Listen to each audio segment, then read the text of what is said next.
مفاجأة كيف ما كتشوفوا معايا وكيف ما واضح في الصورة.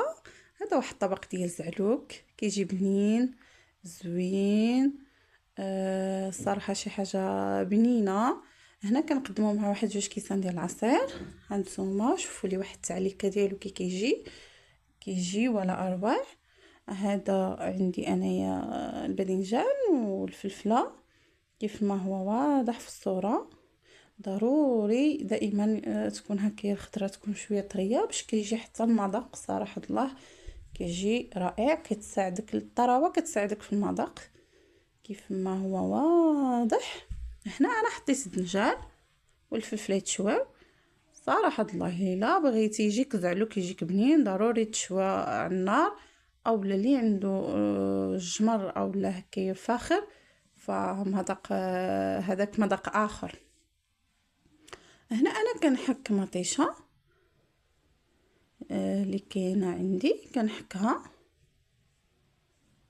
كيف ما هو واضح. بطبيعه الحال كنتمنى دائما نكون خفيفه ظريفه على قلوبكم.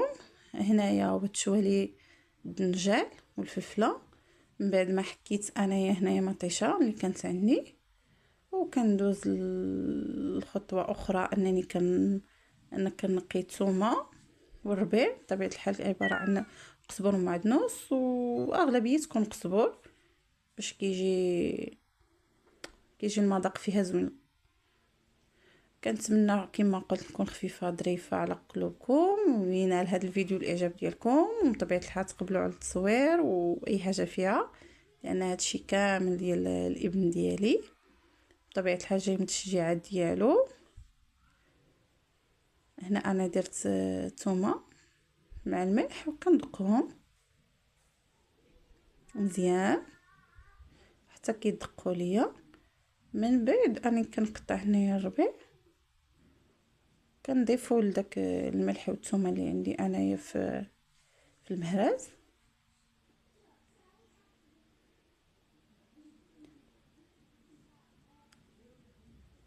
انا ضفتو وهنا كنكمل انني كنزيد ندقو باش كيطلق حتى واحد البنه ديالو مزيان. وهنايا انا ضفت داك الربيع والملح والثومه وراني خليت واحد تقريبا واحد المعلقه نخليها في اخر الطياب عندي الزعلوك. وهنا انا كنضيف التحميره كيف ما هو واضح. الكمون كنضيفو حتى هو في الاول ما كيجيني لا مر لا والو بالعكس الزعلوكه اللي انايا ولات عندي معتاده هنايا الحار او السودانيه او لا ما عرفتش شنو كيولا الفلفل.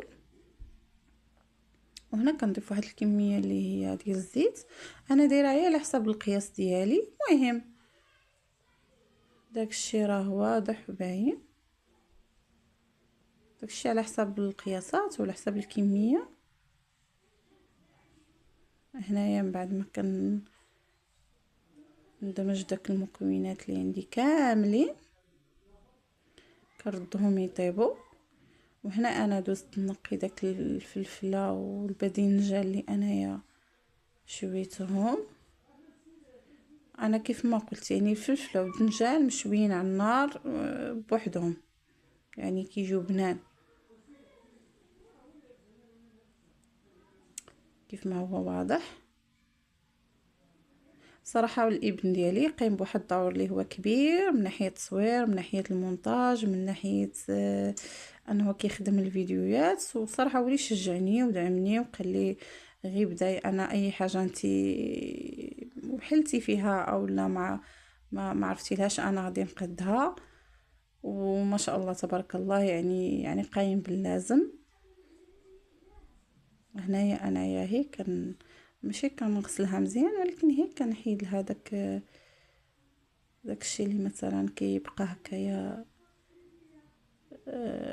من الفوق او لاصق فيها. هنايا الباذنجان انا كنقيه سخون صراحه حرقني شويه ولكن ماشي مشكل هانيه بحال كتزول لي هاد القشره هادي. انا ما عرفتش كيفاش كنوصل لكم المعلومه اولا كيفاش كيكون الفيديو ولكن المهم كنحاول ندير واحد المجهود. هنايا انا كنقطع الفلفله اللي عندي، كنقطع على شكل تقريبا هكايا واحد المربعات صغارين كيف ما كنحاول نوضحوه في الفيديو.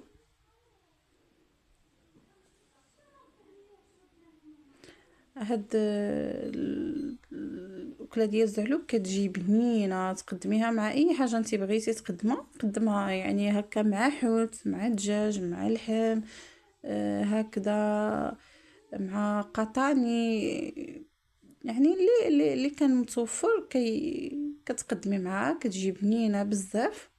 كيف ما شفتوا انايا ضفت داك الفلفله مور داك مطيشه بعد ما تحرقات لي، وهنايا انا رجعت كان نقطع الباذنجان طايب كيف ما كتشوفوا معايا زبده.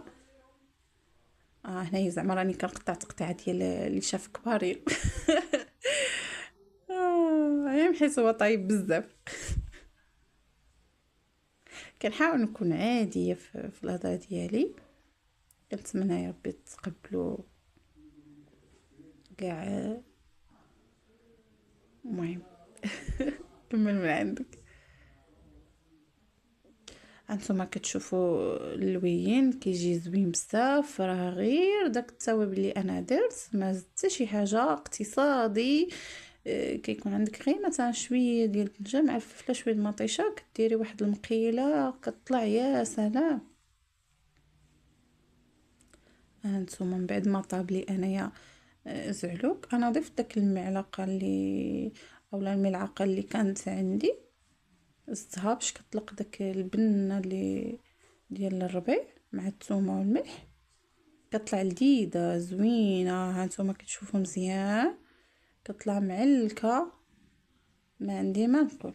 يعني جربوها ولا جربتوها، المهم ديك الساعه تحاولوا تكتبوا لي في التعليق كي جاتكم. وشكرا على المتابعه، وكنتمنى كما كنقول تكون خفيفه. حتى الفيديو اخر ان شاء الله بحول الله.